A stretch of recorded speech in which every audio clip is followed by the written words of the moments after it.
Welcome back, everybody.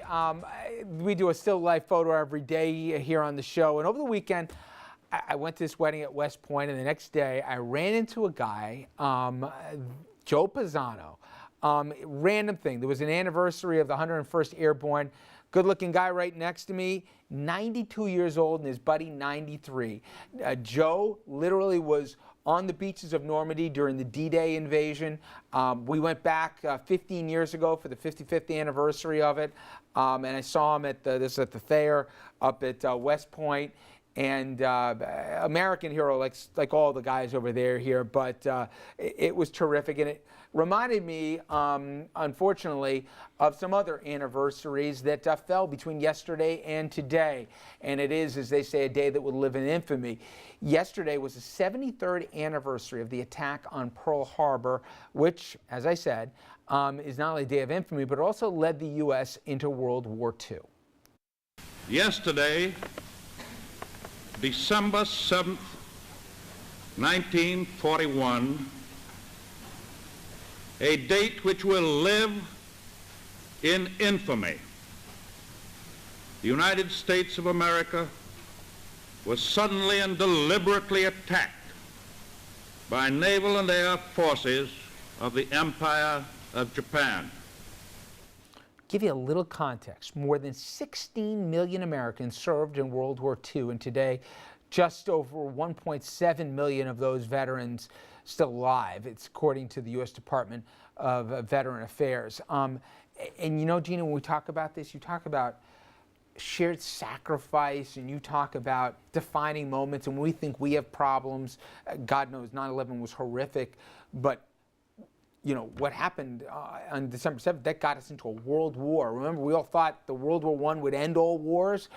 World War II and the uncertainty in the world and the fighting on various continents simultaneously, it gives you a little perspective. No, absolutely. And that's why it's so important that we keep hearing from the veterans and we keep telling these stories and having young people understand that as difficult as times are now, it is a far better place to live than it would have been had things been different. And these guys were children of the Depression. And they were young kids when they went to war, 18, 19 years old. I mean, it's amazing. Yeah, and you, and again, I with Joe Pisano and the other guys, and unfortunately there's only 2 of them that are left from the 6 that we went with. Actually, there was a 7th also that was a Korean vet that went with us.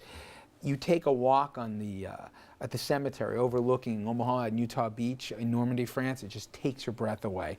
Just what those young men had to do back then.